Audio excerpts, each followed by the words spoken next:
Okay. We're live. Thank you for joining us live from Mount Shasta on Monday night. Oh. We're live.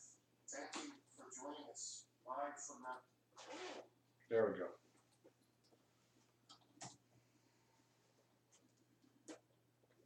Toltec discussions with me, Golden Eagle. Our job, our mission, should you choose to accept it, is to change the world.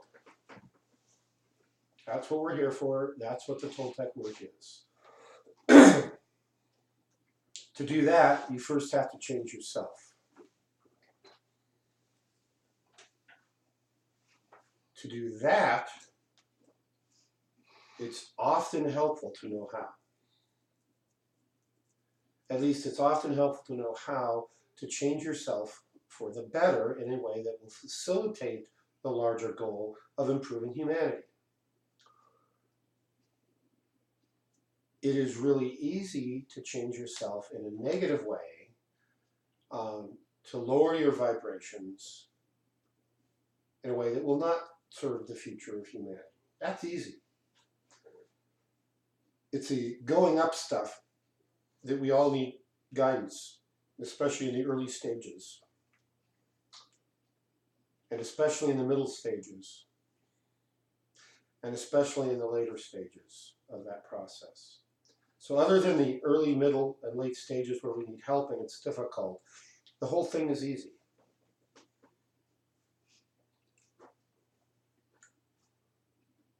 The way the Toltecs look at upgrading your consciousness. Now, last week, we talked a lot about what we meant by upgrading consciousness. We broke it down into finer detail than I had previously discussed.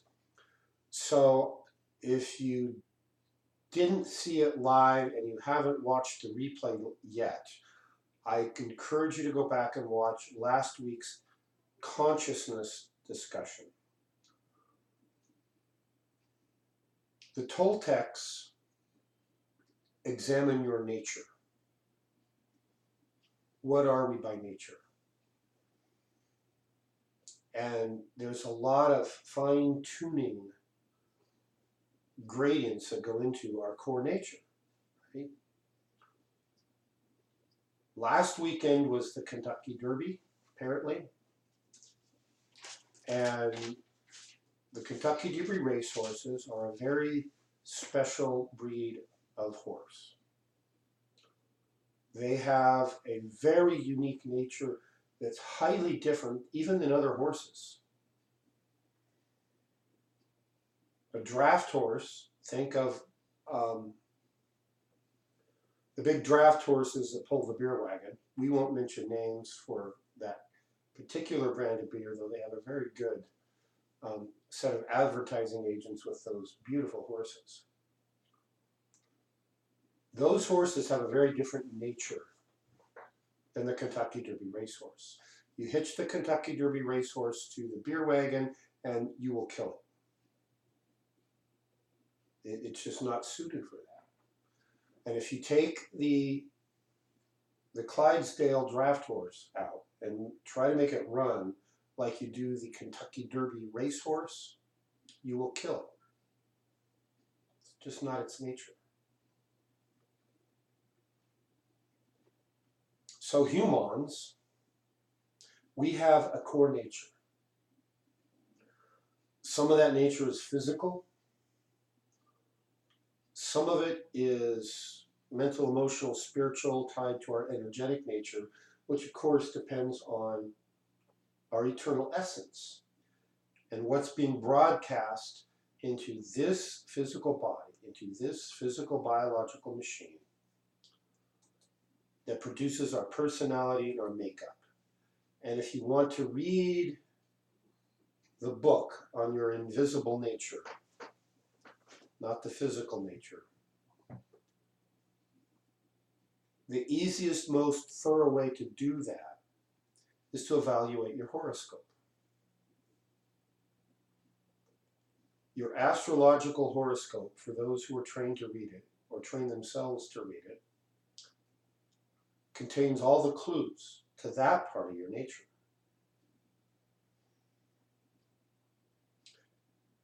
And all of that is overlaid on top of the model that the Toltec consciousness work has derived over the last, let's say 10 to 15,000 years or so. And we have within us three core natures. In the Toltec parlance, we call one of those three natures a dreamer.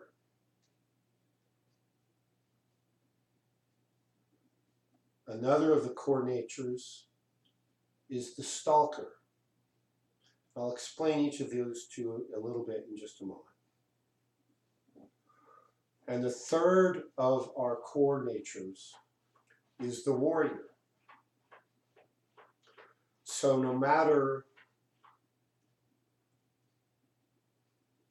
what your astrological chart says about you and your makeup, no matter what your physical appearance says, are you tall and would you make a good basketball player, or would you, be the huge, football lineman type, or would you be the tiny, springy-leg high jumper? That's still independent of all three of those physical examples I gave, and all the different astrological forecasts that you can look at. All have to deal with their three core natures of the dreamer, the stalker, and the warrior. The dreamer is the only one of the three that most people understand at a core level. It's the only one that modern mainstream society really gives lip service to allowing you to do. Oh, let's be a dreamer. Let's all sit around and dream about all these great things that somebody might have someday in the future. Let's dream about, do you want to be a stockbroker or an attorney? How they give you that little narrow box, and you can dream anything you want in that little box. But the dreamer nature is much more than that, right? It's what we bring down from the higher spiritual realms, what we bring down from our own higher essence and our own higher self, what we bring through from our angelic guides, what we bring through from the divine source. And then somehow we have to communicate that to ourselves or somebody else if anything that we bring through in the dreaming is going to actually happen. So that actually happens step is where modern society has kind of drawn the glass ceiling. You can dream all you want, but don't you dare think about figuring out how to actually do it and then making it happen. So figuring it out. Let's talk about how do we figure it out. We use the second of our natures. That's the stalker. The term comes from hunting, right? You see the game over on the other side of the valley, you want that for dinner. You go get one of those wildebeest, that'll feed your whole tribe for 2 weeks.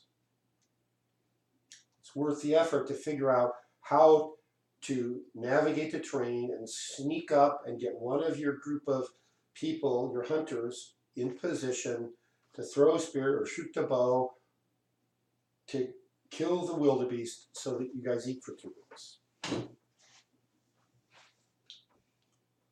So stalking is that part of hunting that involves sneaking up and figuring out how to do that. Well, if I sneak straight at it, I'm going through a dry creek bed filled with dry brush and dry leaves, and it'll make a huge amount of noise. And the last 5 times I did that, the wildebeest ran away. Maybe we don't go that way this time. Wow, he's a genius. We'll go the other way. Welcome. So anyway, that's the stalking nature. In modern parlance, for those of you who don't necessarily ever go hunting, it could be planning. You're going to produce a movie. You want to release the movie 12 months from now. And so you have to back up. A play would be no different. You need 2 months to shoot the movie. That means you need cameras and film. What are you going to shoot? Well, you need people in costumes. I guess I need actors and I need somebody to make costumes. And it'd be really great if the costumes could fit the actors. All right? Well, that means you need a script. And you need somebody to put it all together, like, oh, a director. So you got to plan all it. Launching rockets, same thing. Playing chess is one of the best ways available to modern humans to learn that planning. Oh, I want to capture the guy's queen. Well, that's the most powerful piece on the board. Maybe I need to figure out how to corner the queen such that she can't move and and she has to let me capture her. That means you have to start planning several moves back from the point where you actually capture the queen. Well, that means I need the knight in position to do what's called a knight fork, where the knight is simultaneously putting the king in check and putting the queen in danger. But the queen just can't move because she can't leave her king in check. And the king can't capture because he doesn't move like a knight. And you can't just block it. So that means the king literally has to move and let the queen be killed, right? That's called the knight fork in chess strategy. So that's what the stalker nature is. You have the dream, oh, I could capture her queen. Then what do, right?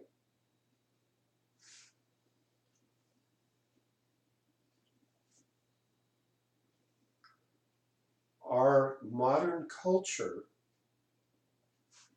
with it used to be a 30-second soundbite. Now it's a 5-second soundbite. Now it's one photo meme and whatever images and text you can get in that can be read in 5 seconds or less. That's the level of thinking people are being trained to.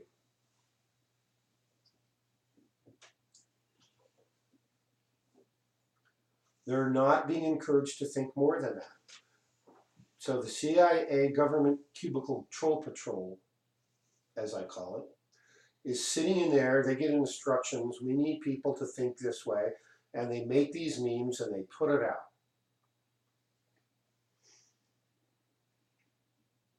And then they measure the results. Do they want this response? So they put out a meme and then they see how many people make that response. That level of critical thinking, to be a 10-move ahead chess player, is highly discouraged. It's discouraged in the media, it's discouraged in the workplace, it's discouraged in schools, it's discouraged in most organized religions. When you start asking questions like, well, how did we plan this, to do this, to do this? You're looked at as if you are a pariah. Like you're a leper who just walked into the temple where everything's supposed to be clean. There's countless ways and again, examples you can find in the media, on social media, etc., that says the stalker nature, that planner, is discouraged. So I would challenge all of you to go look and verify that for yourself.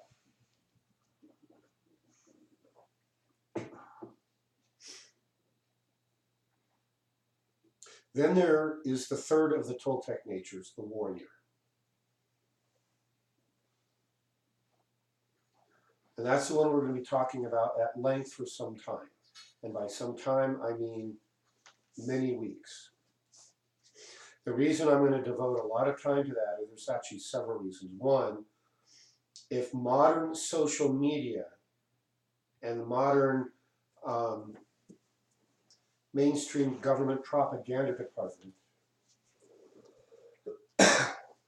doesn't want you thinking and planning, they sure as heck don't want you acting.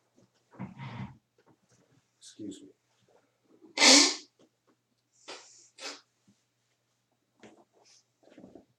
And the warrior nature is that part of you that acts.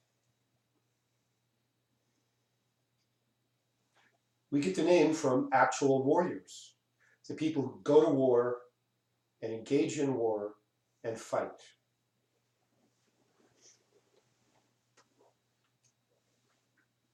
War is the exertion of will. It could be one-on-one combat up to armies of hundreds of thousands or millions on a side.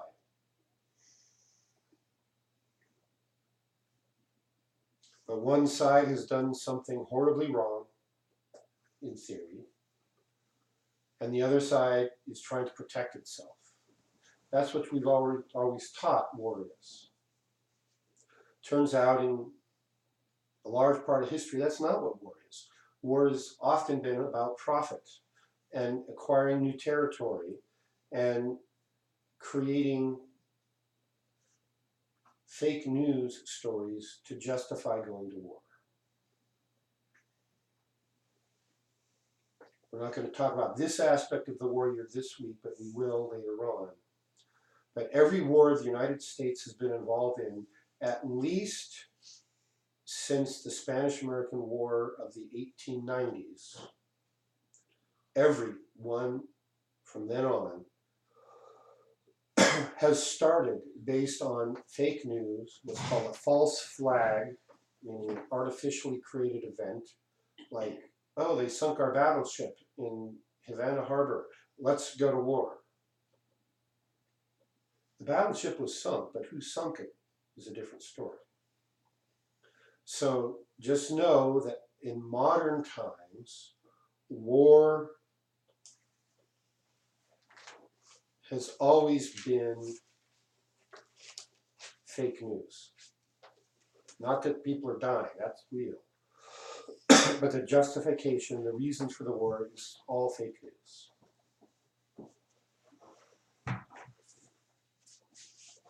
So we're going to be starting to talk about the attitude that one must have to go to war and engage in combat. And a lot of what I'm going to talk about, especially at first, is that one-on-one example.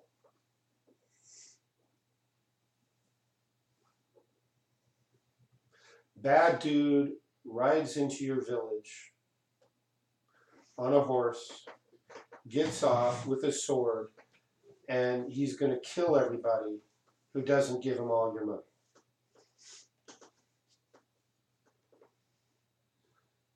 And you're the only one there who has a sword and has a chance to stop him.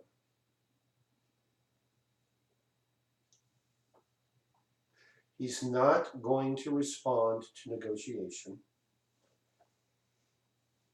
Look, it's not right for you to do that. He knows that already. He doesn't care about the rules or the laws. He knows that the nearest magistrate is 50 miles away. And by the time anybody who survives the attack can go get the magistrate and come back, he'll be long gone with all your money.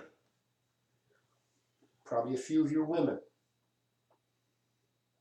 And anything else he wants. No, you have to stop that individual. And so it's you and the attacker, one-on-one, and you've each got a sword. What kind of mindset do you need to win? Be fierce. Well, yeah, we're going to go into that. We're going to be spending weeks on this. That's the setup for what we're talking about. single point floats. Yeah, that's part of it. You'll be hearing about that in just a little bit. Kill or be killed. You have to accept the fact that you're going into battle, and the only way that battle is likely to end is that one of you is going to die.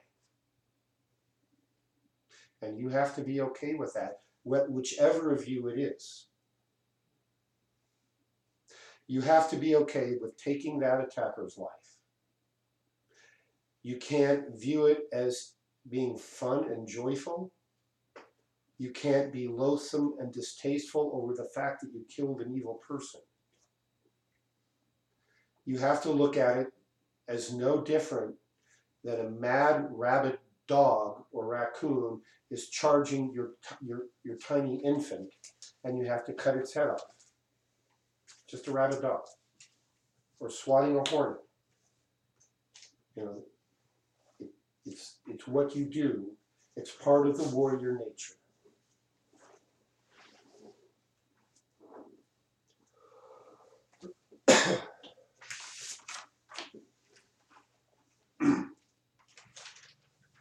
And especially in modern times,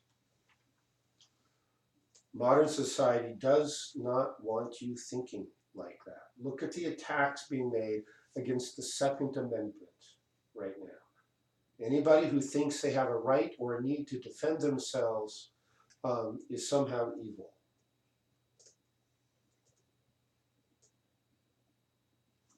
They're really not gonna like it when people not only start carrying guns openly, but carrying swords openly.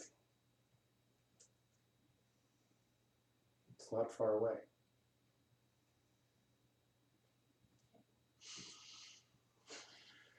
There is a mindset, and over the eons, a certain philosophy goes into the warrior's mindset of how to take appropriate action at the right time. You don't overreact, you don't underreact, you don't delay, you don't rush.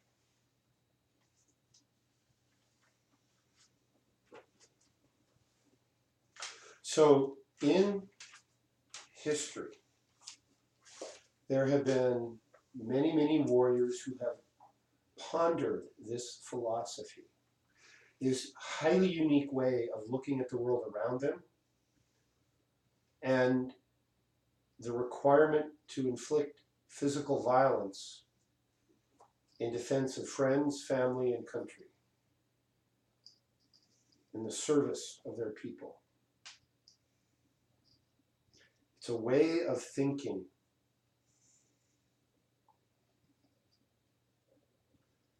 that the vast majority of the world never has to consider.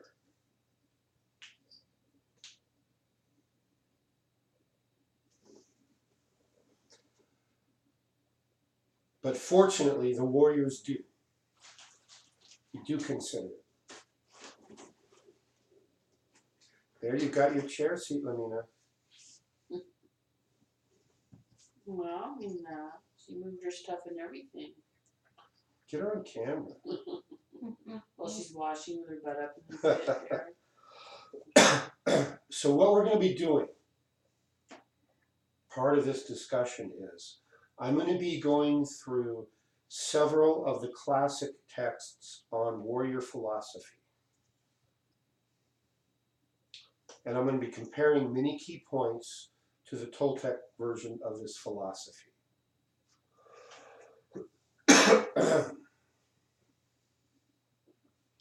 So the first one that we're going to talk about, this is what we're going to talk about tonight. I'm going to show you a number of them, and then we won't talk about some of them until later.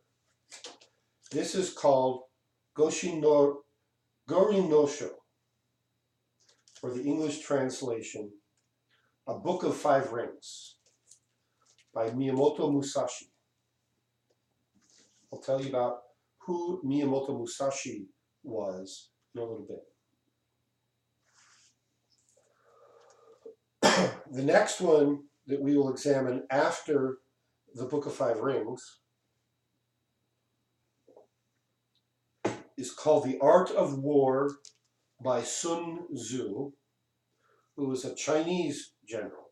By the way, Musashi was a Japanese samurai, and probably the best swordsman that we know of who ever lived. Sun Tzu was a Chinese general who was famous for never having lost a war.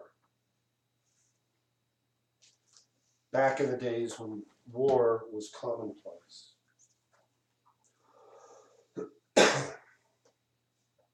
The next book we will talk about after that, so we won't get to this one for at least a month, is called Zanshin by one of my former instructors by the name of Vince Morris, who I grudgingly admit is English.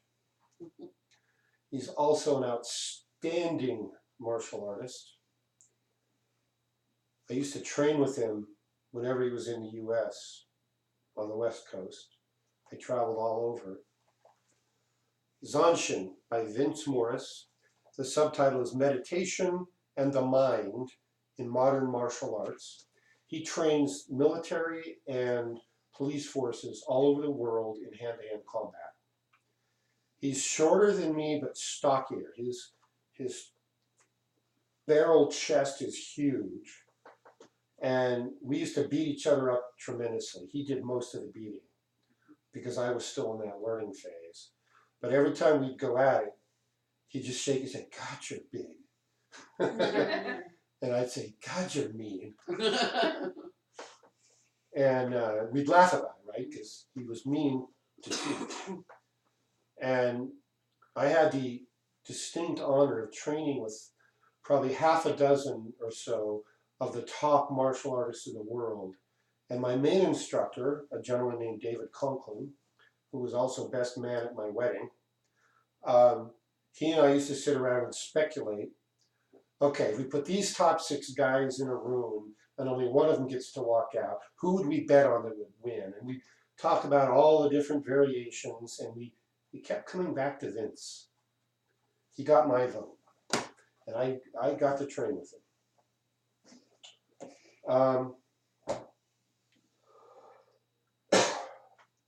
This is called Living the Martial Way by Forrest Morgan, whom I don't know. A manual for the way a modern warrior should think. So this we may get to, we may not. And who was that author? Forrest Morgan, 2 R's in Forrest.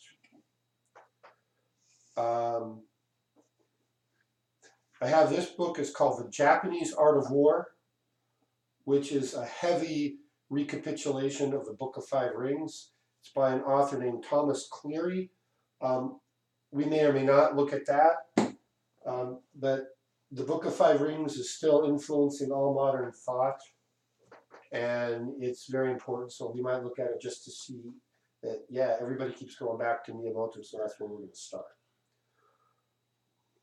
I have one here I really like, and it's really hard to understand. It's called Mind Over Matter, Higher Martial Arts by a gentleman named Shi Ming. Looks like this. Again, this is more from the Chinese philosophy. We may get to that. And this one I like. It's called The Sword of No Sword. The author is someone named John Stevens, and it's a biography of what he calls a master warrior named Teishu. And we may get to this one later. There's a few key points in here I really like. So that's where we're going for a while. I'm focusing on this because society doesn't want you to. And I'm focusing on this because many of the students, both in the Toltec school and just general users of the Akadwa, need this skill. There's a lot of you I met who you've got your stalker going on, you've got your dreamer going on, and we all keep wishing we lived in a world where we didn't need the warrior skill. and it is my solemn duty to inform you that we live in a world where you need your warrior skill, and the need for that warrior nature is increasing rapidly. Who we got online tonight before I delve into Gorin no Sho? Okay, Maria is on. Hi, Maria. Hello. Hey, Maria. Mohadib, Hello. Wadid. Melody and the boys, Hello. Melody and the boys. Nina Divine. Nina. Divine Nina. Serenity is not with us tonight because she's at her dad's while Sarah fills her room with 200 balloons for her birthday party tomorrow. Yay. Oh. Happy birthday, Serenity, tomorrow. And Ishtara or Louise is online, and Cheers to Canada. Yeah. and William is with us. William. Yeah. Cheers to the Central Valley. Okay. And here in our viewing audience, we have Patricia, and we have Yvonne, and Nina. Sitla Nina. We also have the other beautiful one. Oh, is Oh, Smokey here Smokey's too? under there? Yeah. Smokey's with us. I didn't see her sneak in. She She did. always goes underneath the old. Oh, I know. That's her spot. She likes the ultra. No, she likes the. It's a very There good it is. defensive position when you're battling that one. Right.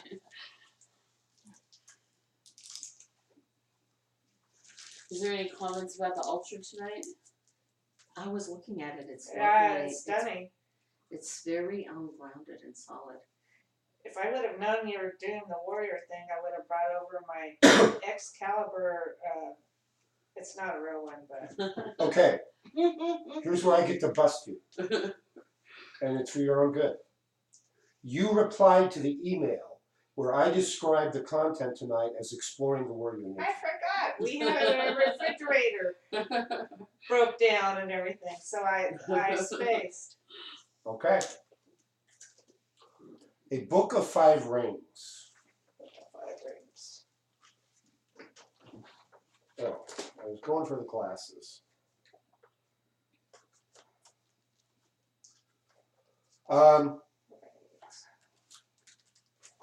The setting that Miyamoto Musashi lived in was feudal Japan. He was born in the late 1500s. I'll tell you the exact year is 1584. This was at an end, or nearing the end of the period of many warring clans. The emperors had lost power because they screwed up, and too many regional warlords had sprung up, and a series of head warlords called the shoguns, or a shogun,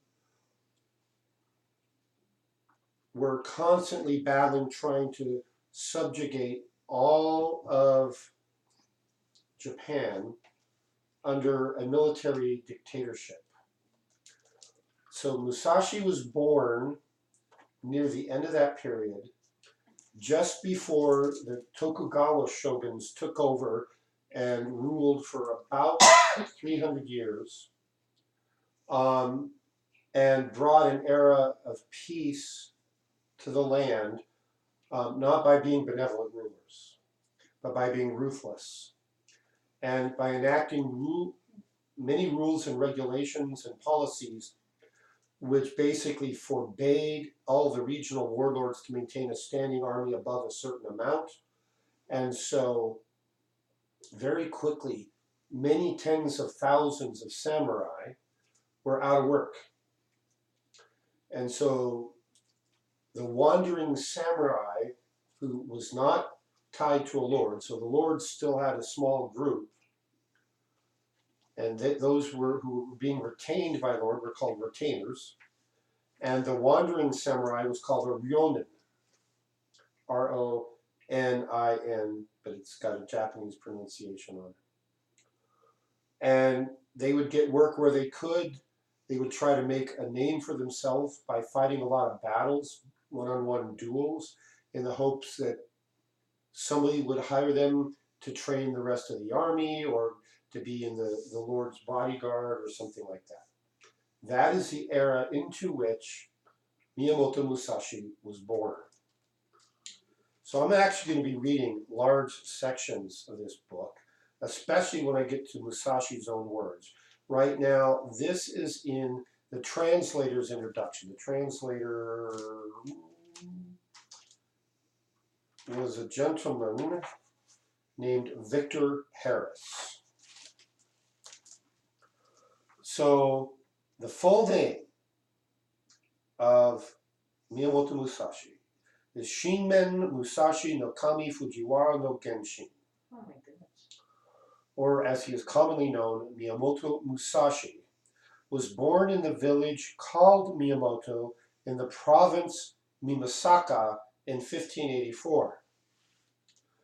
Musashi is the name of an area southwest of Tokyo, and the appellation no Kami means noble person of the area, where Fujiwara is the name of a very noble family foremost among Japan for over 1,000 years.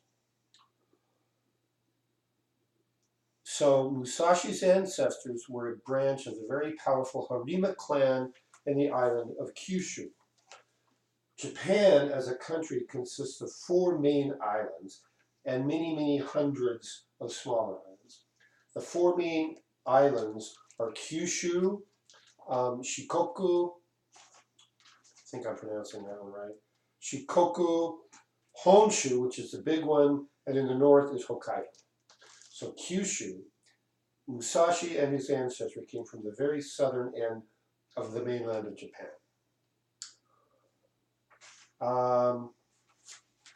Something else I want to say here about,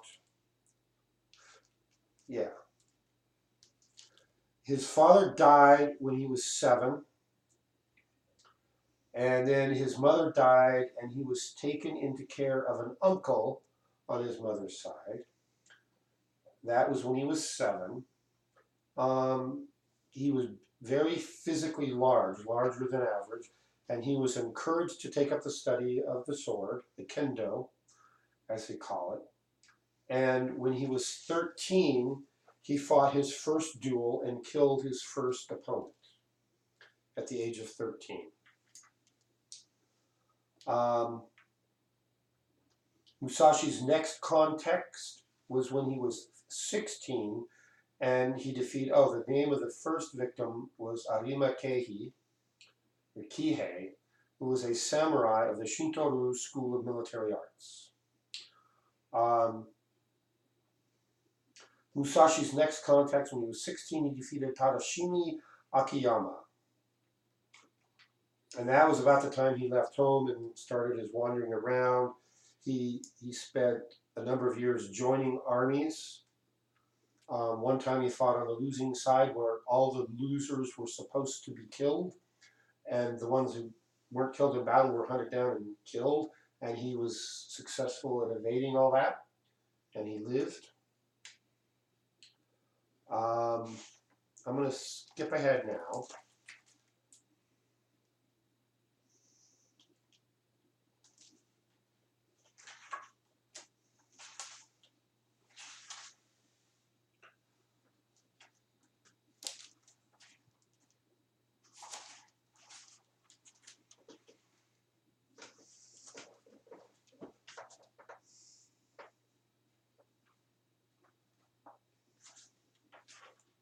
Okay, I see what I'm doing. I have notes here for what I wanted to read in what order, and then I kind of was confusing myself. So this is the introduction to the Book of 5 Rings. This introduction is written by Musashi. So I've kind of tried to paint a little picture of this guy who from the age of 13 has been a warrior killing people. And now he's out in the world. He wrote this at the end of his life. He lived to be 60. And the last 2 years he spent meditating as a hermit in a cave. And then he wrote this down. And we'll read a little more about that. So this is his introduction to this book.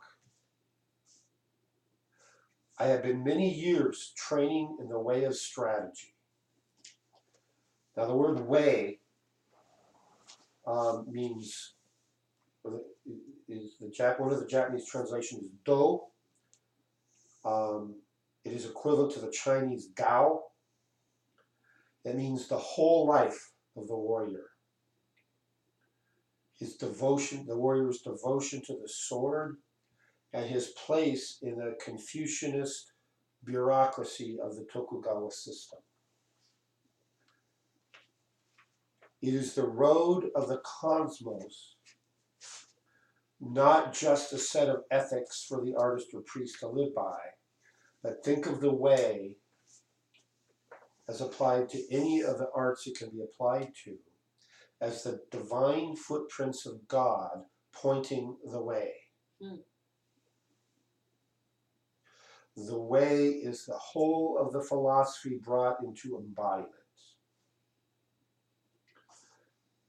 The word strategy is very specifically a use of the Chinese derivation of this term, which means military strategy, it means soldier, it means the philosophy of the sword. In the samurai, they combined Zen with warfare to create that necessary state of mind the warrior needs. And the sword became the symbol of that, the symbol of the way of the warrior.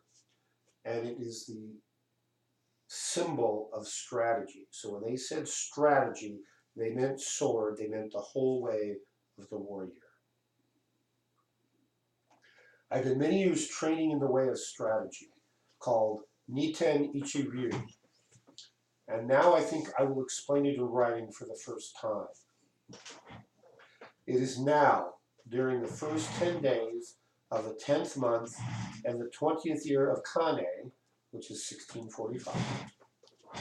I have climbed Mountain Iwato in Higo and Kyushu to pay homage to heaven, pray to Kwannon, which is the goddess of mercy, and kneel before Buddha. I am a warrior of the Harima province, Shimen Musashi no Kami Fujiwara no Genshin, aged 60 years. From my youth, my heart has been inclined to the way of strategy. My first duel was when I was 13. I struck down a strategist of the Shinto school, one Arima Keihi. Here he is, 50 years later, and he remembers the name of the first man he killed. When I was 16, I struck down an able strategist, Tadashima Akiyama. When I was 21, I went up to the capital and met all manner of strategists, never once failing to win in many contests. After that, I went from province to province, dueling with strategists of various schools, and not once failed to win, even though I had as many as 60 encounters. This was between the ages of 13 and 28 or 29. Wow. When I reached 30, I looked back on my past. The previous victories were not due to my having mastered strategy. Perhaps it was natural ability, or the order of heaven, or that other schools' strategy was inferior. After that, after he had this realization at age 30, I studied morning and evening, searching for the principle, and came to realize the way of strategy when I was 50. He spent 20 years in devotion to studying the way of strategy. He continues that fight, as you'll see. Since then, I have lived without following any particular way. Thus, with the virtue of strategy, I practiced many arts and abilities, all things with no teacher. To write this book, I did not use the law of Buddha or the teaching of Confucius, neither old war chronicles nor books on martial tactics. I take up my brush, that's what we wrote with back in those days. It was a calligraphy brush, not a pen, not a typewriter. I take up my brush to explain the true spirit of this Ichi school. His Niten Ichiru is what he named his school of thought. It means two swords,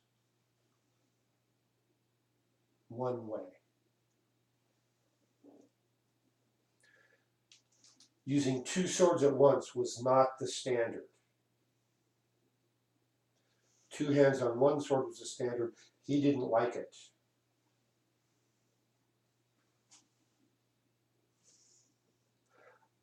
I take up my brush to explain the true spirit of this Ichi school, as it is mirrored in the way of heaven and Kwana.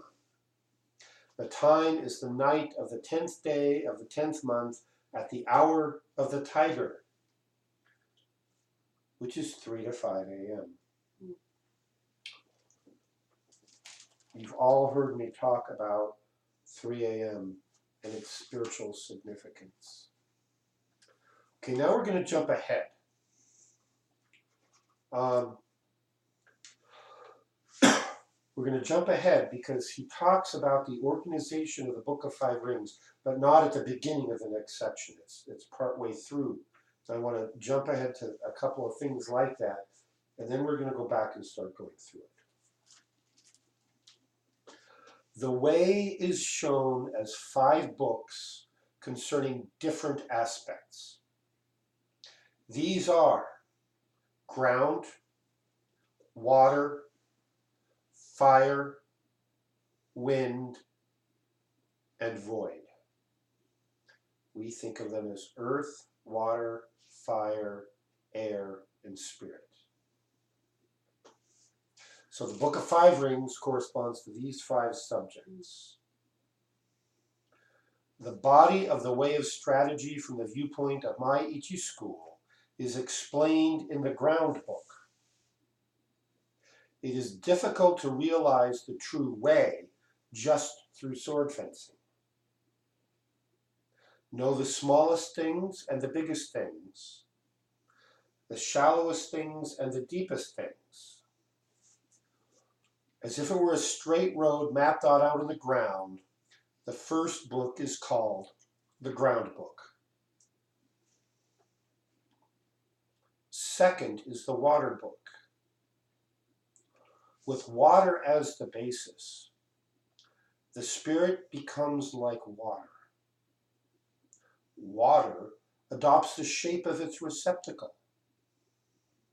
It is sometimes a trickle and sometimes a wild sea. Water has a clear blue color. By the clarity, things of Ichi school are shown in this book, being the Book of Water. If you master the principles of sword fencing, when you freely beat one man, you beat any man in the world. The spirit of defeating a man is the same for 10 million men. The strategists make small things into big things, like building a great Buddha from a 1-foot model. I cannot write in detail how this is done.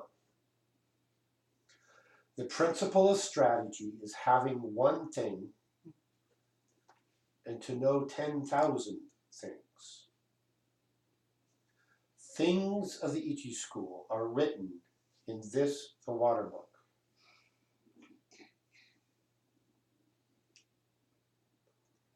Third is the fire book. This book is about fighting. The spirit of fire is fierce, whether the fire be small or big, and so it is with battles. The way of battle is the same for man-to-man fights as for 10,000 aside battles. You must appreciate that spirit can become big or small. What is big is easy to perceive. what is small is difficult to perceive. In short, it is difficult for large numbers of men to change position so their movements can be easily predicted. An individual can easily change his mind so his movements are difficult to predict. You must appreciate this. The essence of this book is that you must train day and night in order to make quick decisions. In strategy, it is necessary to treat training as a part of normal life with your spirit unchanging. Thus, combat in battle is described in the Fire Book. Fourthly, the Wind Book. This book is not concerned with my Ichi school, but with other schools of strategy. By wind, I mean old traditions, present-day traditions, and family traditions of strategy. Thus, I clearly explain the strategies of the world. This is tradition. It is difficult to know yourself if you do not know others. To all ways, there are sidetracks. If you study a way daily and your spirit diverges, you may think you are obeying a good way, but objectively it is not the true way. If you are following the true way and diverge a little, this will later become a large divergence. You must realize this. Other strategies have come to be thought of as mere sword fencing, and it is not unreasonable that this should be so. The benefit of my strategy, although it includes sword fencing, lies in a separate principle. I have explained what is commonly meant by strategy in other schools in the tradition or wind book. Fifthly, the Book of the Void. By void, I mean that which has no beginning and no end. Attaining this principle means not attaining the principle. The way of strategy is the way of nature. When you appreciate the power of nature, knowing the rhythm of any situation, you will be able to hit the enemy naturally and strike naturally. All this is the way of the void. I intend to show how to follow the true way according to nature in the Book of the Void. So I'm going to pause right there. I want to talk about these 5 books. So he's using the 5 core elements that we all know from our Toltec discussions as the principles behind it. And there's great power in starting to analyze how he's broken this down.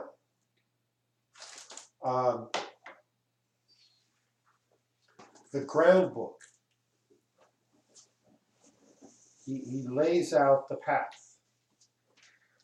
The water book, he talks about adaptability of spirit and how to apply that to many different situations.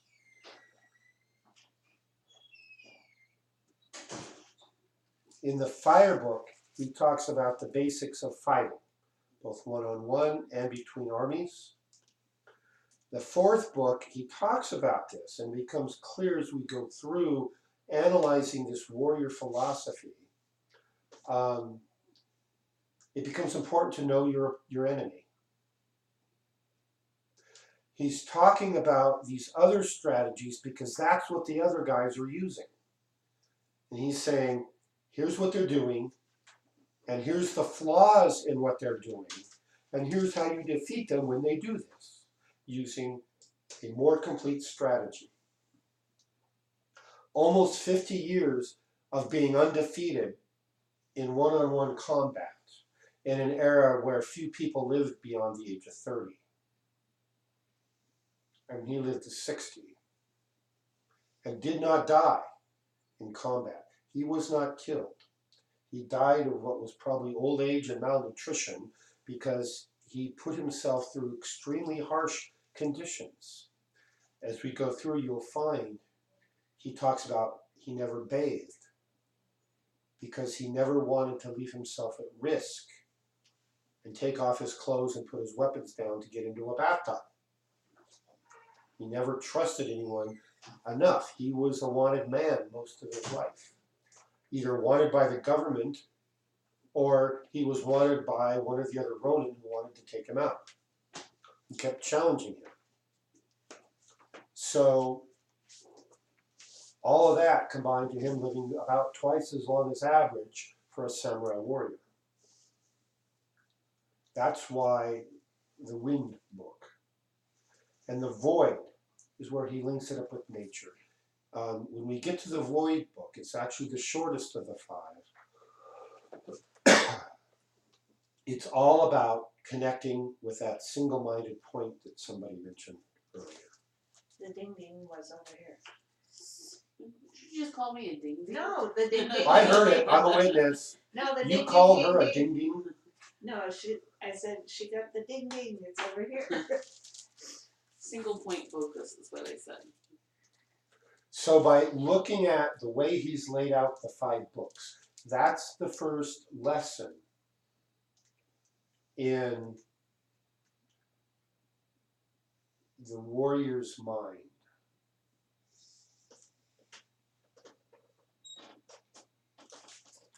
It's not required reading for anybody,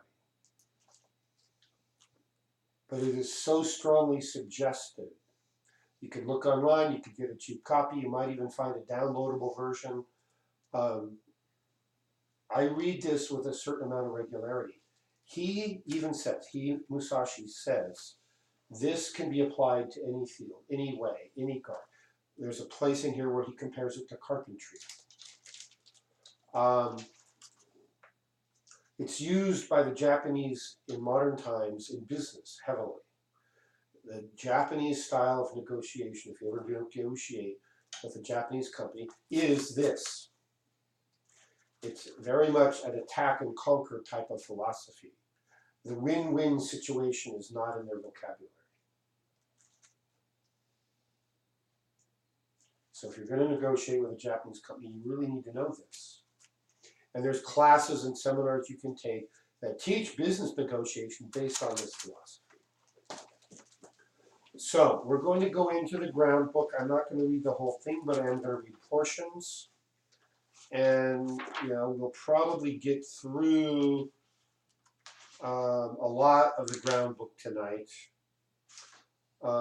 There's one more thing I want to jump ahead to before I start reading the ground book. This is in the ground book, but I think it's important enough and it matches a lot of what we talk about in the Toltec work that I wanted to get this into your brain right off the bat.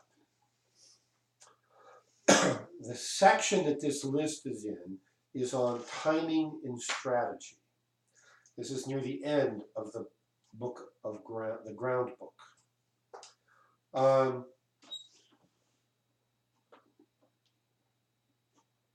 If you practice day and night in the above Ichi school strategy, your spirit will naturally broaden.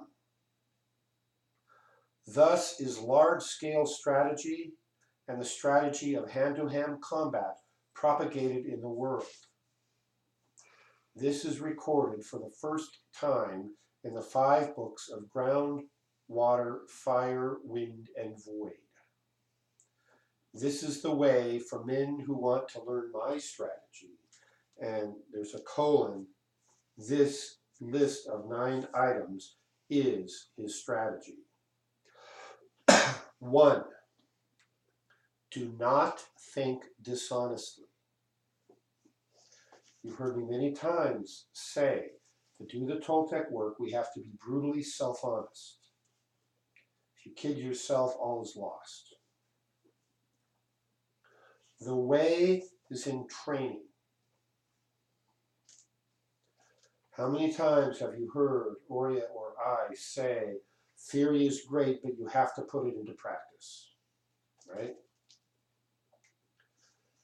3, become acquainted with every art. Musashi was a sculptor, he was a carpenter, he was a metallurgist, he was a calligraphist. Some of his pen and brush and ink drawings that still exist are among the highest priced historical art pieces in Japan. They were good because they were all made with this warrior philosophy, and because his philosophy that he passed on has been considered so important, he's like a national treasure to the Japanese, and justifiably so. Become acquainted with every art. 4, know the ways of all professions. 5, distinguish between gain and loss in worldly matters.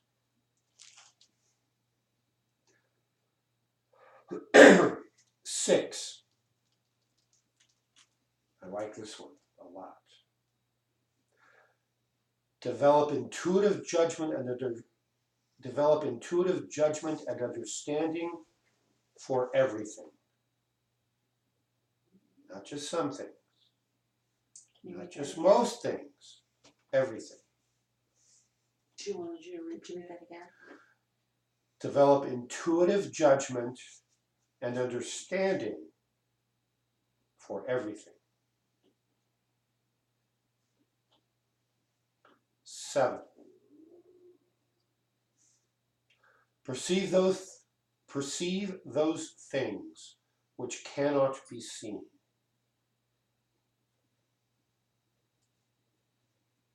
8, pay attention even to trifles.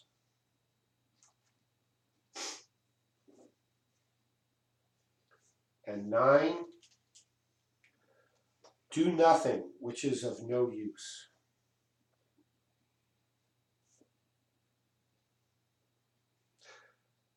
Can you see how many of these relate to our Toltec concepts of intent and attention? How do you know if something is of no use? You compare it to your intent. You compare it to your objective. If it will not serve an objective, you eliminate it ruthlessly.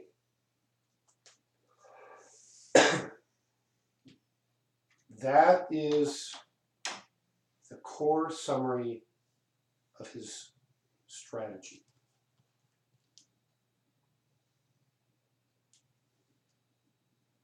Any questions so far? No. Okay.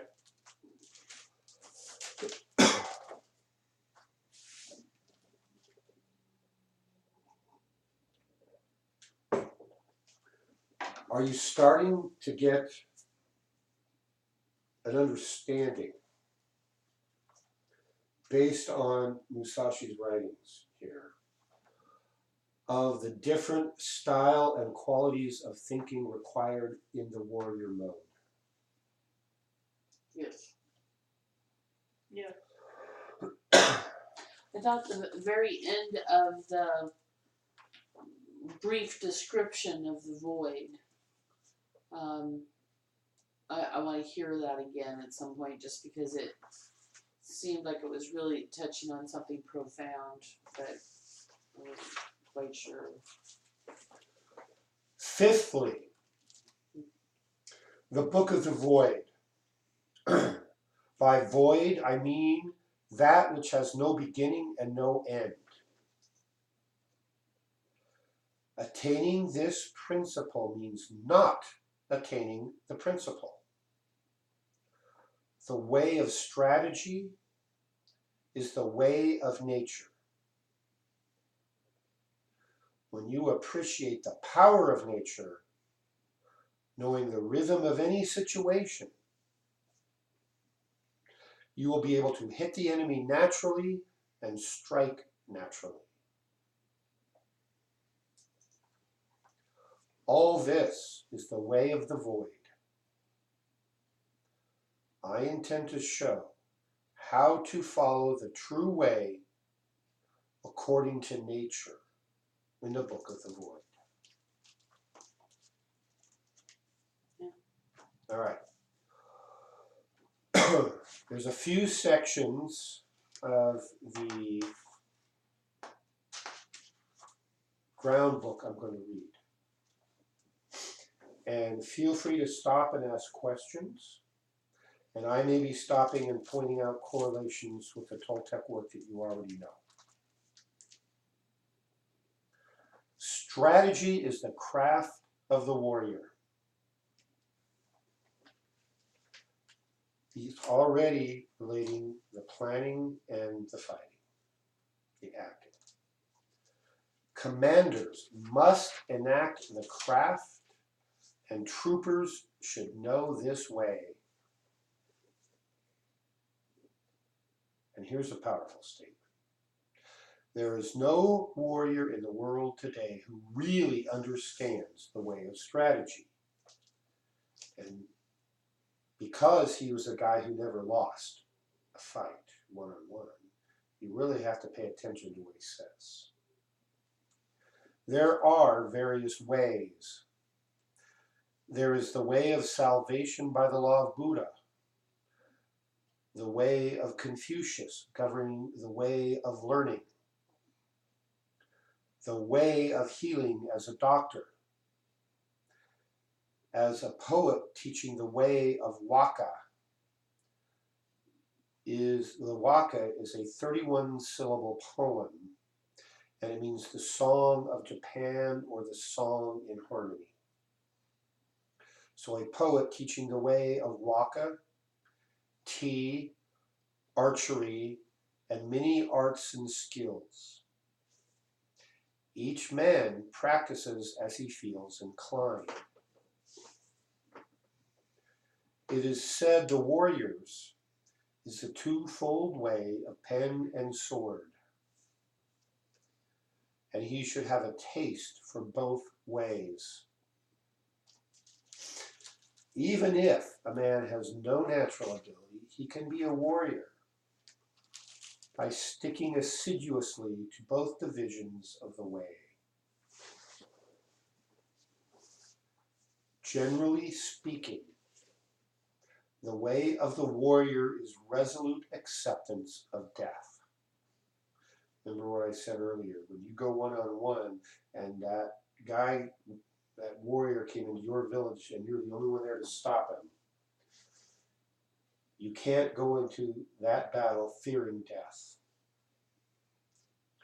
Many warrior cultures, in fact, held their funerals before they went to battle. They were already dead. They were perfectly fine with where they were in life, where they were dead, and they were going off to do their duty to serve and protect their people. My clan in Scotland did this.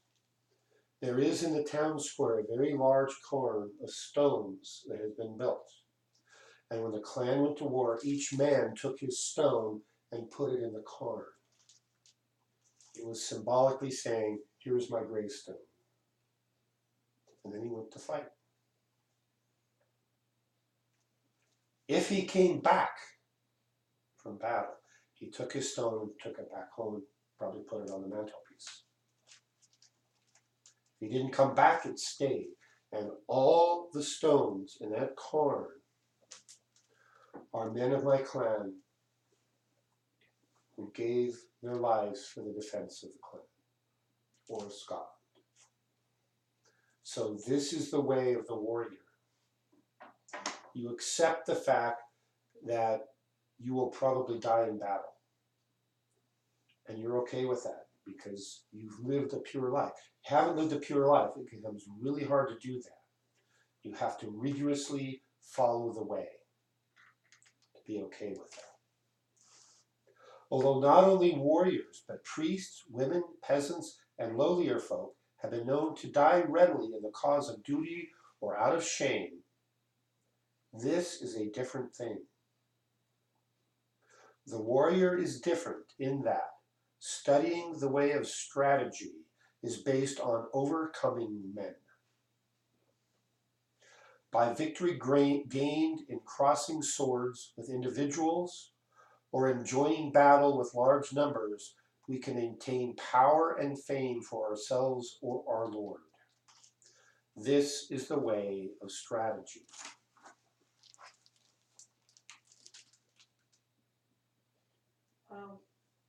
Can you explain the power of or Lord, what he means, Yeah.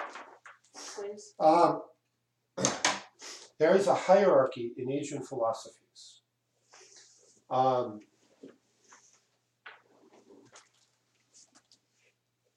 The terms of priority were God, the emperor, your family, and you. You're at the bottom. Although you may be free within the reins of your chosen or born into caste or calling, or you choose a way, your goal is for propagating your clan, your Lord. The Lord is a father figure. The Lord is one step below God, or maybe one below emperor who's one step below God. And to give power to your Lord, to gain recognition for your Lord, is the ultimate thing you can do. It's like your will is in alignment with the higher will. Right. So you put your will between you and God. There's the will of the emperor and of your country and the will of your Lord that you serve. You may never see the emperor. You see your individual Lord all the time. And so every act was planned by what is in the best interest of the Lord of your clan that you swear an oath to. So it's higher strategy. Yeah. So you have sworn an oath. You have put your life in service to the Lord of your clan. Okay, thank you. Nina says, I'd like to hear the part again too. So I'm not sure which part you mean, Nina. She probably means this last little bit. Generally speaking, and if this isn't what you wanted to hear, let me know, Miss Nina. Generally speaking, the way of the warrior is resolute acceptance of death. Although not only warriors, but priests, women, lords, and lowlier folk have been known to die readily in the cause of duty or out of shame, this is a different thing. The warrior is different in that studying the way of strategy is based on overcoming men. The comparison there being, you could die while somebody's attacking your village, but you're not proactively choosing to go out and seek death, Right. if necessary. You're just dying in service. The warrior is different in that studying the way of strategy is based on overcoming men. By gaining victory in crossing swords with individuals or in joining battle in large numbers, we can attain power and fame for ourselves or our Lord. This is the virtue of strategy. Now there's a footnote on this that is a page and a half on the resolute acceptance of death, which I'm not going to read. You'll have to get the book and read that. It's belaboring the point that I think I've made. In China, now this is a section, his next section is called The Way of Strategy, and this is really setting the stage for the whole book, so I really want to read this. In China and Japan, practitioners of the way have been known as masters of strategy. Warriors must learn this way, the way of strategy.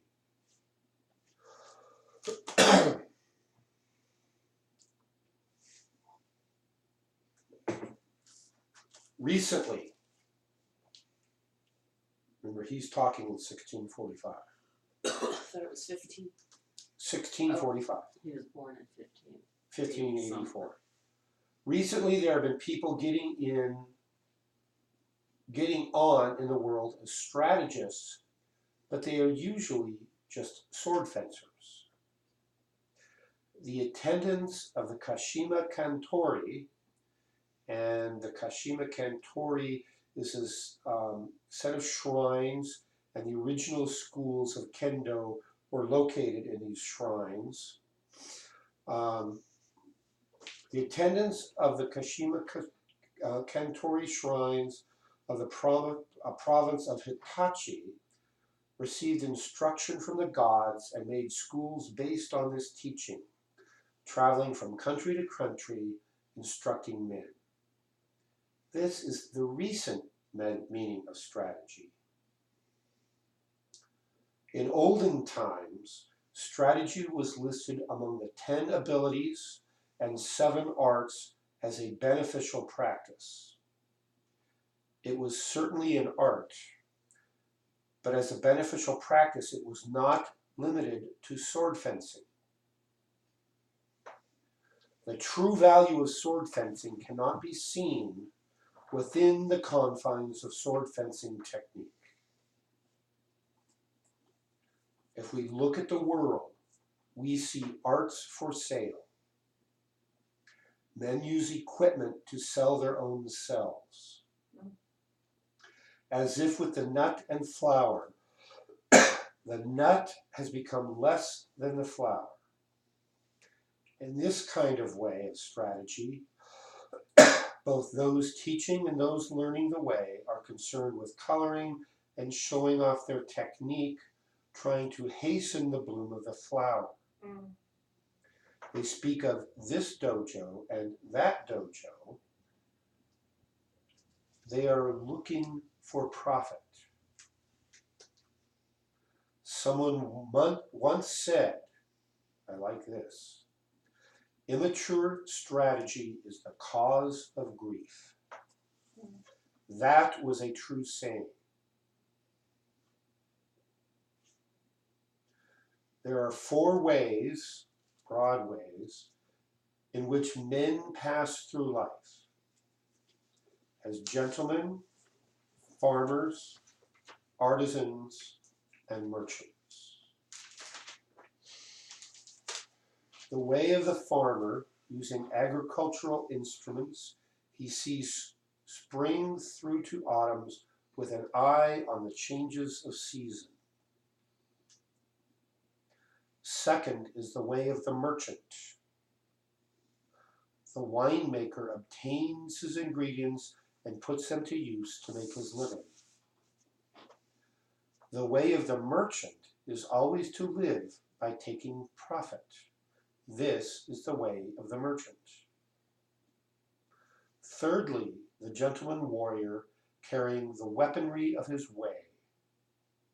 The way of the warrior is to master the virtue of his weapons. If a gentleman dislikes strategy, he will not appreciate the benefit of weaponry. So must he not have a little taste for this? In the samurai tradition, more so than any other warrior culture I'm aware of, the sword is said they honored the spirit of the sword. It was a symbol of the way and the spirit of the way, and it was considered to be a living instrument.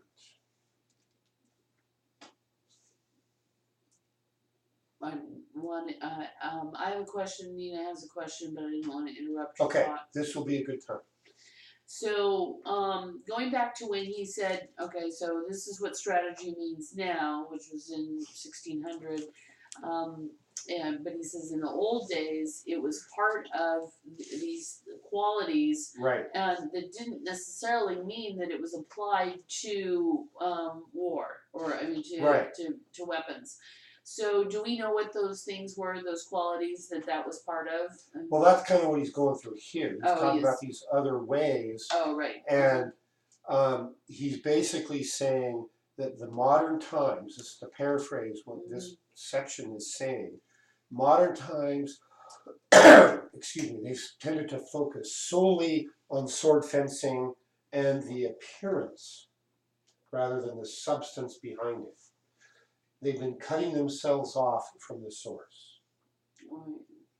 What do you mean the appearance rather than the source, Than the substance. than the Right. substance? He's talking about they want it to look good. They want it to Right. look flowery. Oh, Is there anything behind it? No. It's like the false fronts and the facades at Disneyland. right. Okay, you walk around behind, there's nothing there. That's what he's saying about the modern schools of strategy and sword fighting. And they lost the spiritual connection, it sounds They like. lost a lot of the spiritual connection. Nina's question. Oh yeah, please. So she did ask, so you're going through the earth stuff right now. The ground book, yes. Ground. Which is how he lays out the map of everything. Right. So she says, this is referencing the earth. Does this apply to realms and higher places as well? Yes. It will apply. Remember, he's using it as the ground, kind of like in two ways. One, he described it as a map laid out on the ground. Second, it's the foundation upon which everything else is based, is understanding this core philosophy.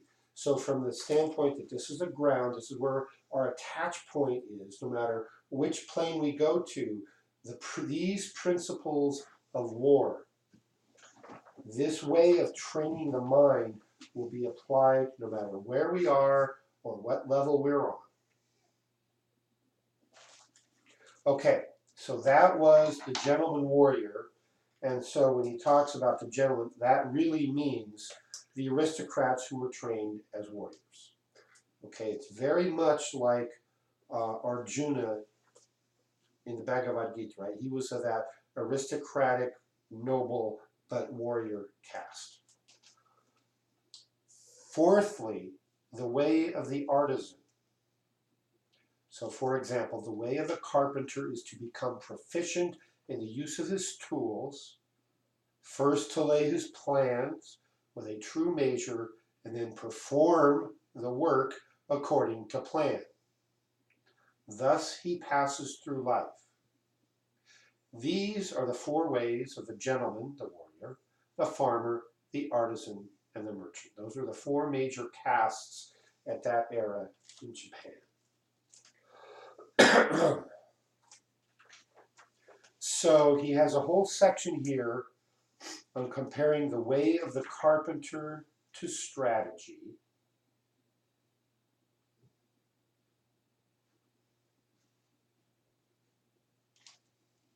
In sword fighting, you could come up with a strategy at the beginning when, like, I'm gonna combat you, but it changes constantly on what you're doing and what I'm doing. So how? The strategy doesn't change. The moment by moment needs may. But when you get into learning that, the strategy is the strategy. Part of it is the individual moves. So have you ever done like a what's it called? Tai Chi class or anything like that? Each move, the butterfly on the grass and the crane in the wind or whatever. Each move is a martial art, movement. And they've just strung them together so that you get used to doing those things and get into that zone, that single point focused meditational space. But how you would apply that in a battle is going to switch. But depending on what your opponent does, but the strategy that you apply to it is something you've practiced over and over and over and over again, so that you don't even The know way- to think about it. I think what you're thinking is you are limiting your notion of the way of strategy. Probably. So the way of strategy is your whole being of how you train, how you practice, how you learn. Okay. So from that larger point of view of strategy, that's not going to change. The way of strategy is the way of becoming a warrior. Moment by moment, individual tactics might need to change. Well, he's a fighter who likes to do the overhead smash, right? Okay. Others come up like this from Mhm. below. Others come straight in. In martial arts, hand-to-hand combat, as well as sword combat, you basically learn upper, middle, lower regions in the center, the left, and the right. And depending on who's where and coming at you with from which direction and which attack, there are specific counters you learn. And you train them over and over and over so they become a reflex. Okay. If you have to think, oh gosh, he's coming at my right, so that means, oh no, that's this technique, too late, you're dead. It's got to be a reflex. Okay. Thank you. So they. Okay. I'm going to read this section because I think it has a lot of more normal world examples that I think a lot of people may relate to. Comparing the way of the carpenter to strategy, meaning the way of strategy. The comparison with carpentry is through the connection with houses. I think everybody's familiar with houses.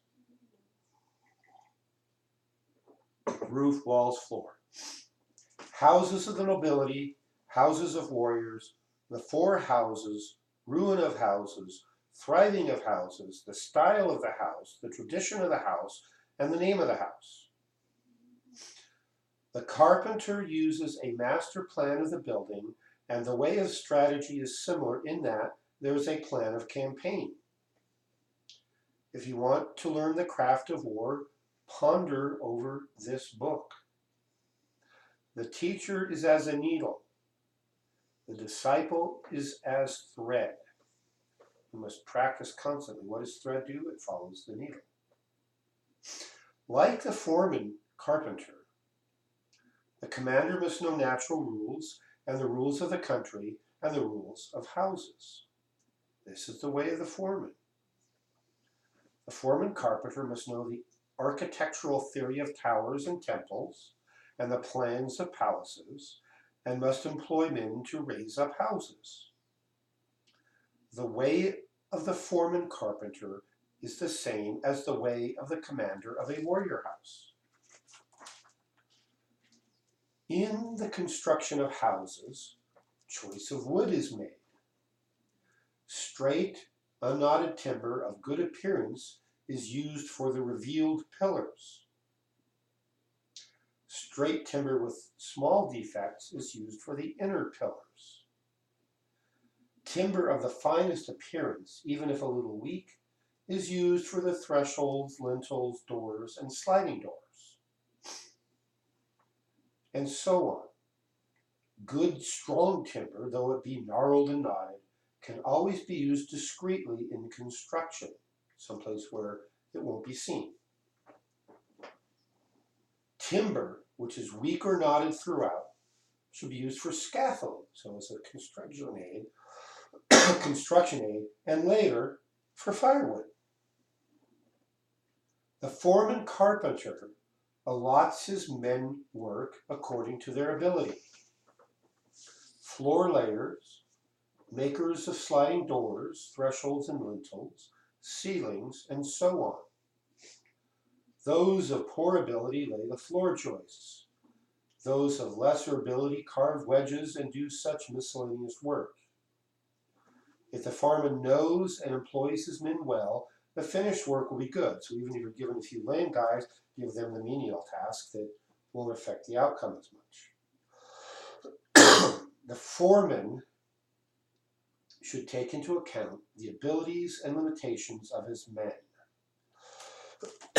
circulating among them and asking nothing unreasonable.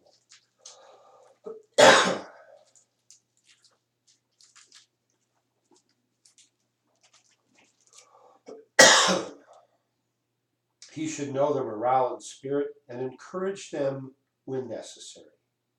This is the same as a principle in strategy. So a general will deploy his warriors in a similar way. So you can see just through that explanation of how to pick wood, you're starting to see the way of strategy. One more.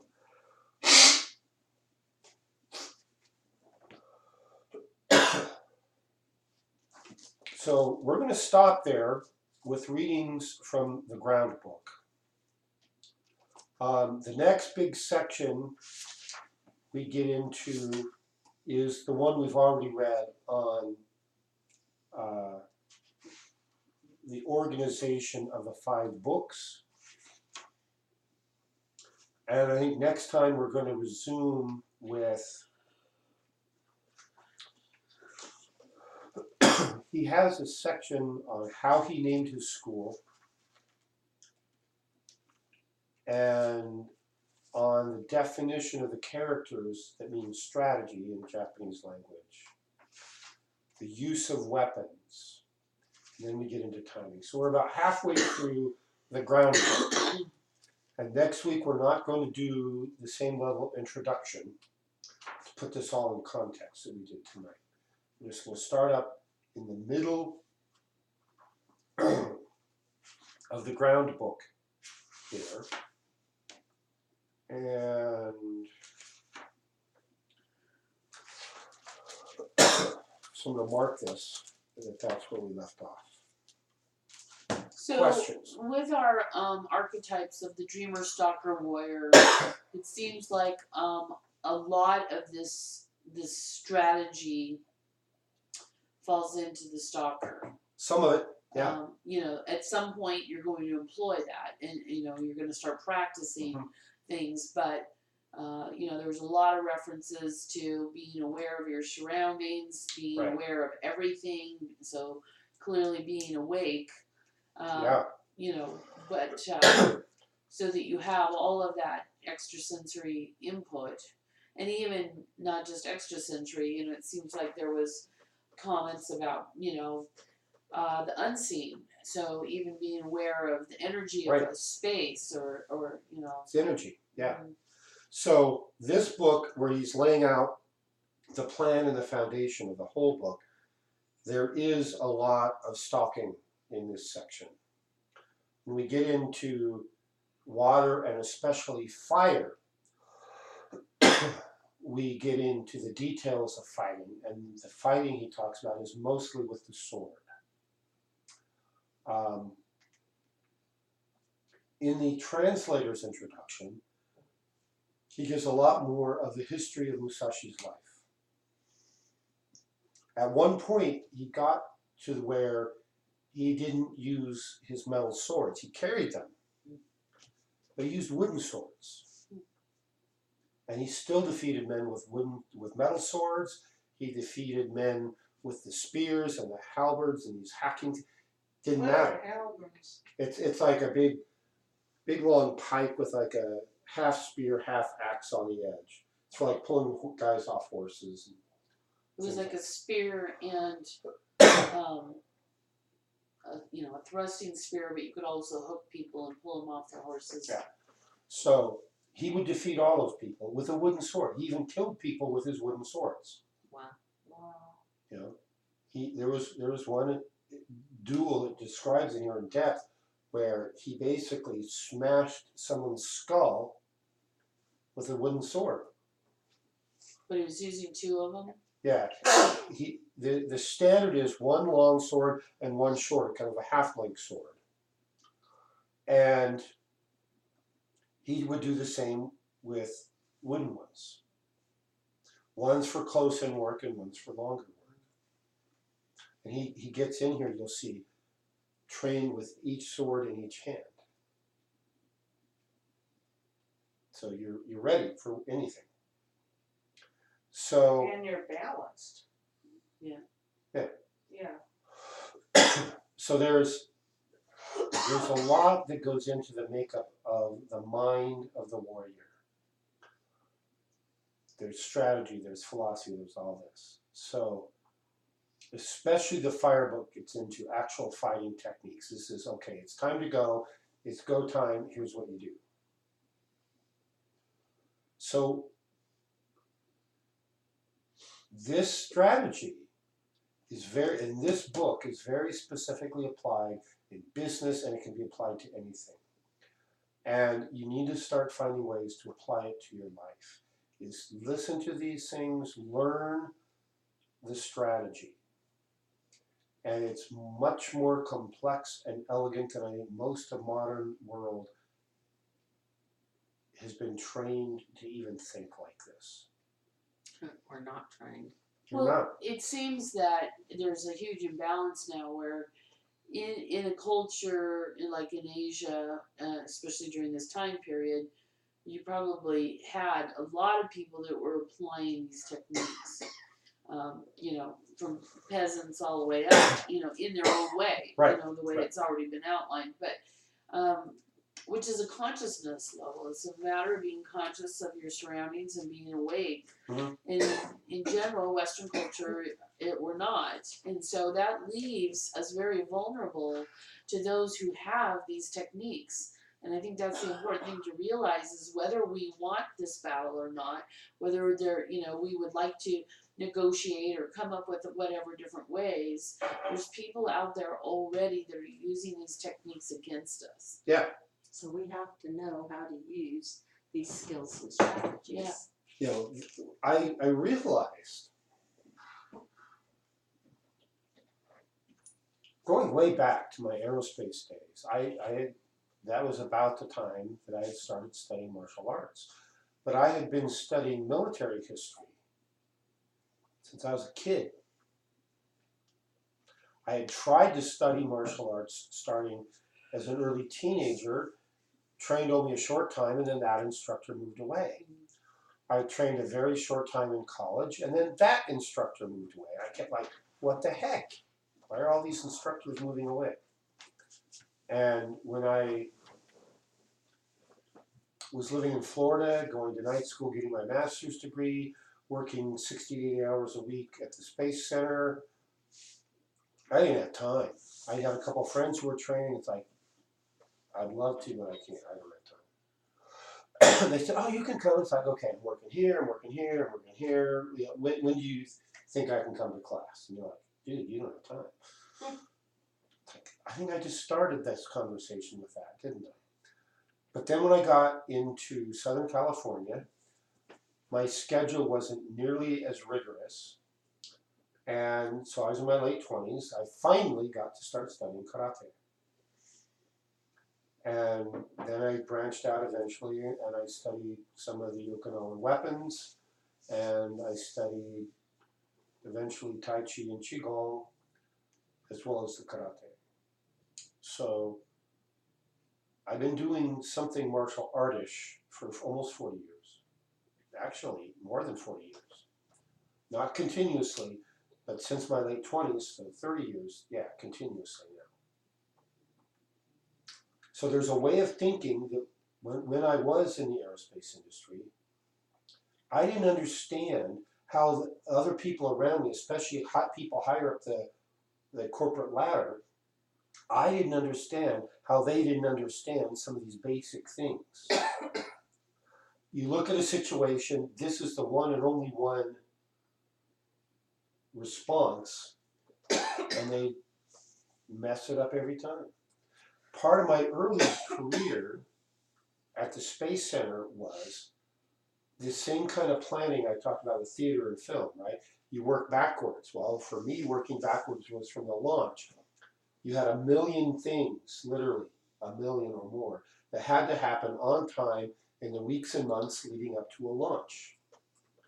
And everyone had to work or things blew up and people died.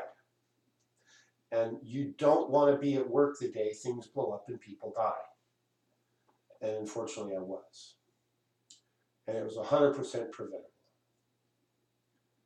So that kind of training where everything's on the line, most of the people I was working with in the later company I worked for, they had no concept that if they screwed up, somebody would die.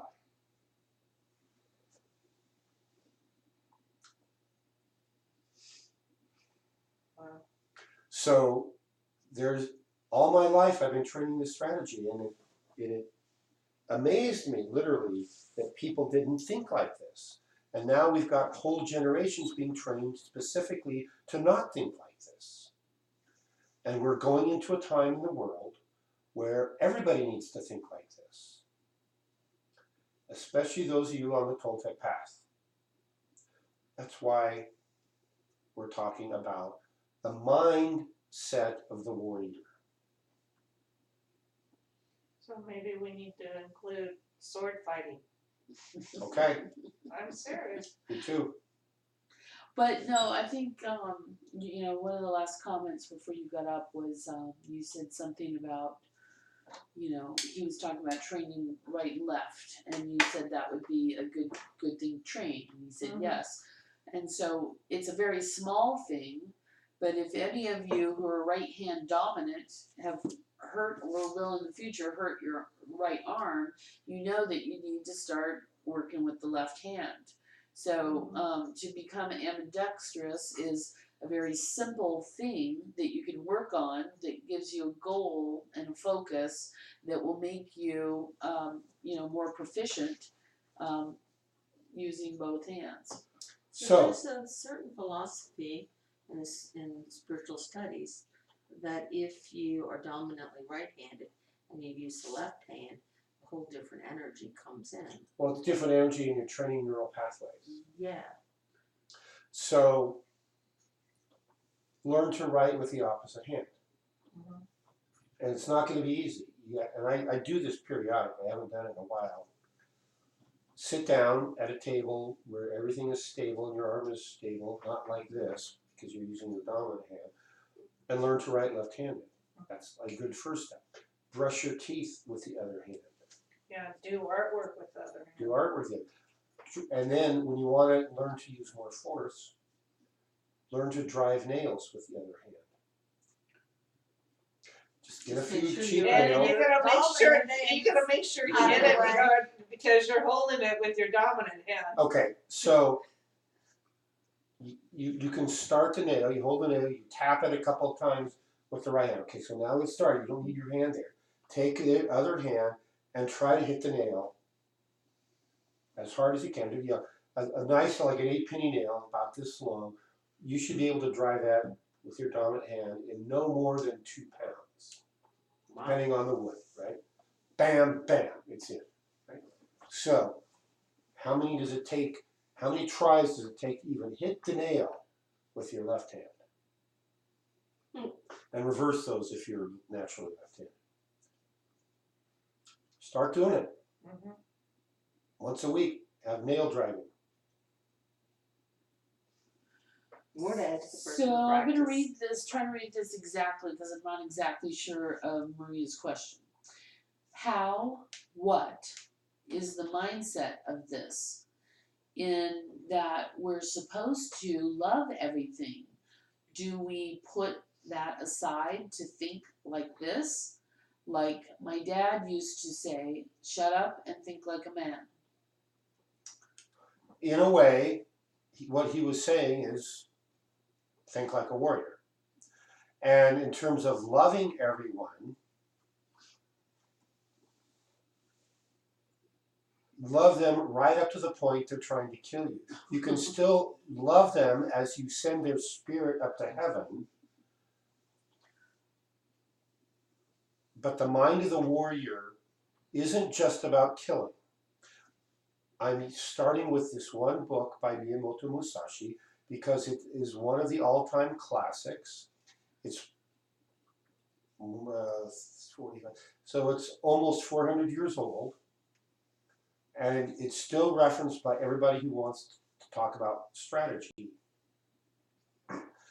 There's a mindset I'm trying to train everyone to think like a warrior. It's one of the 3 core natures of a human as explained in the Toltec philosophies.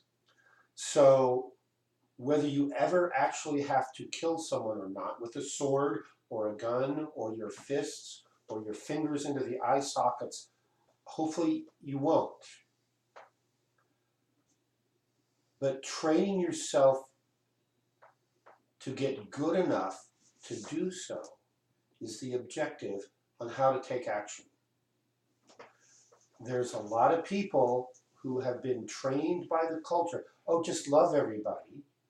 That's a total watered down New Age response that is intended by the social engineers, trying to affect the country, to literally train the warrior mindset out of our culture. Even Jesus Christ was not above picking up a whip and applying it to the moneylenders in the temple when they were defiling holy space.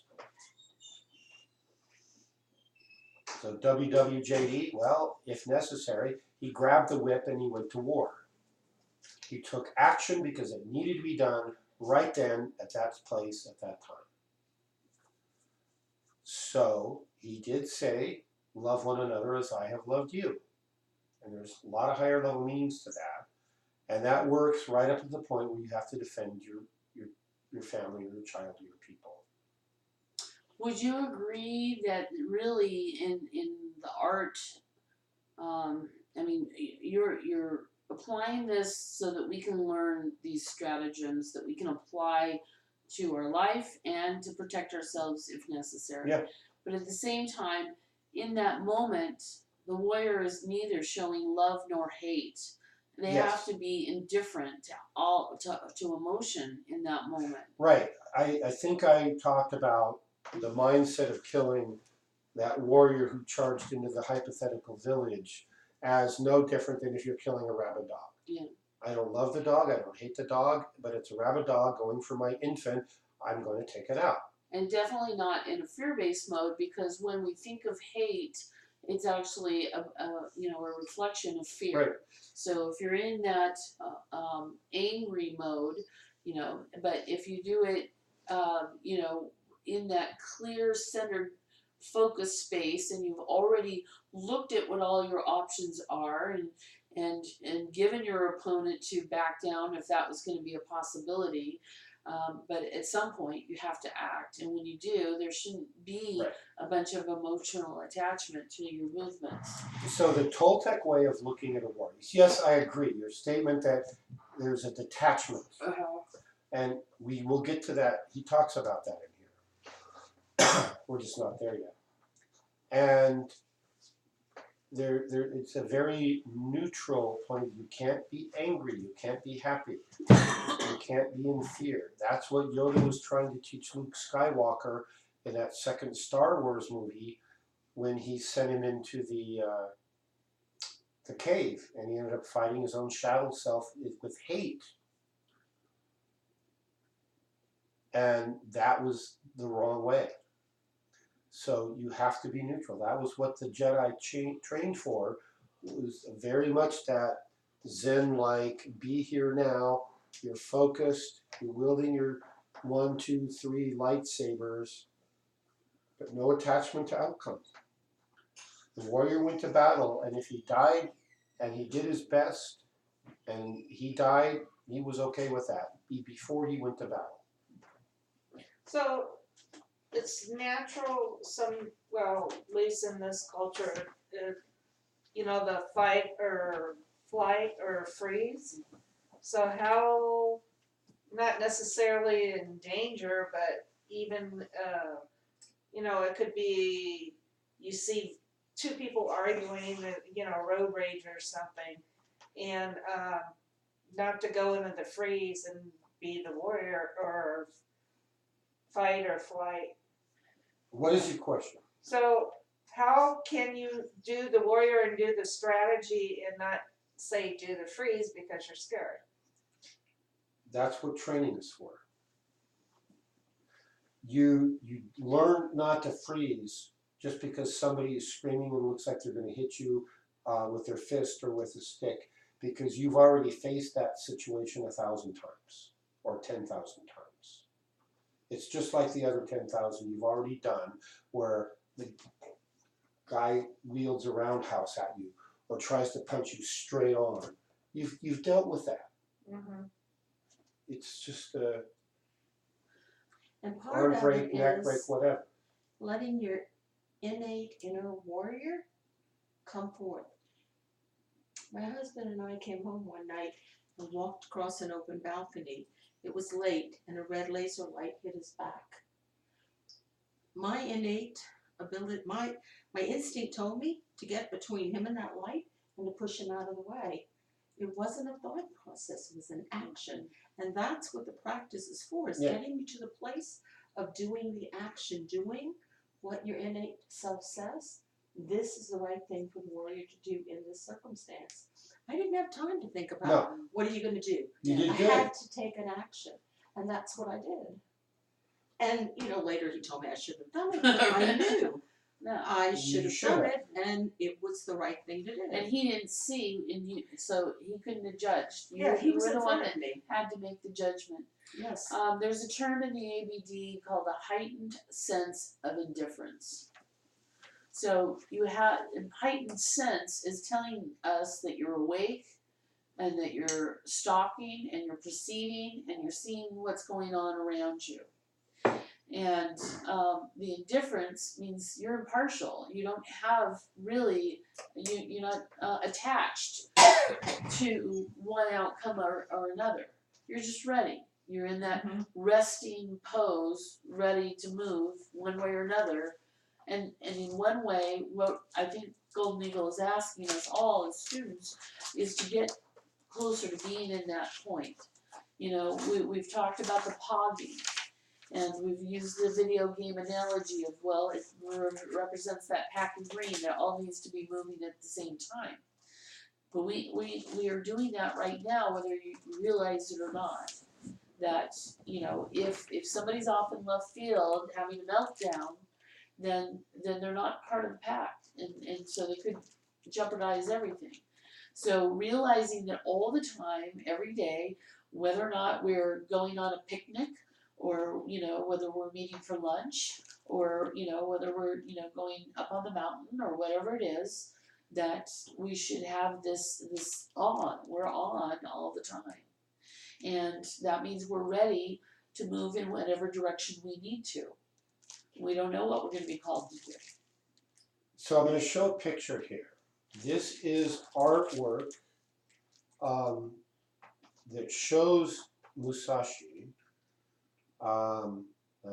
This is a much later representation of the original, but it was based on the description of the pose, which is, the English translation is open on all 8 sides. So it's Musashi standing lightly on the balls of his feet, knees ever so slightly bent, a certain amount of tension, everything. He's equally balanced.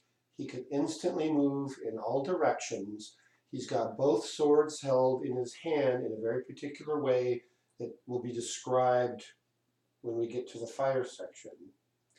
And he can move in any direction. When we get there, you're going to recognize the description of the way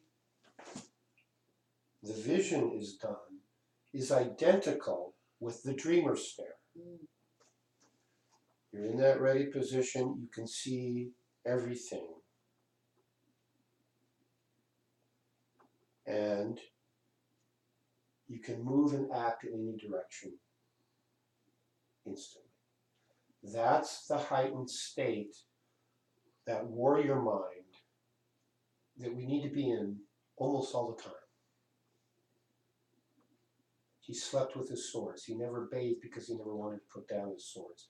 That was extreme, but he lived in a time where literally almost every person he could see or ever met might be somebody trying to kill him. He didn't live to 60 when the average samurai didn't make it to 30 by being careless. Quite the opposite. So that's what this is talking about.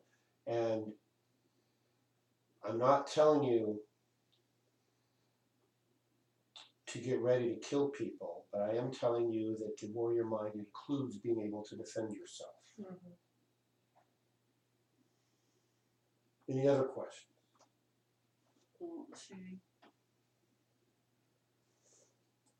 Okay. All right, everyone. That's it for tonight. We'll be back next week. We're going to continue with the ground book, and we're going to move into the water book. The water book is long. We probably won't make it through the water book next time, but we might, because half of tonight was about the introduction and setting the stage for why the mind of the warrior and the philosophy of the warrior is important. So we're just going to continue with the ground book next time. Thank you, everyone. Hasta.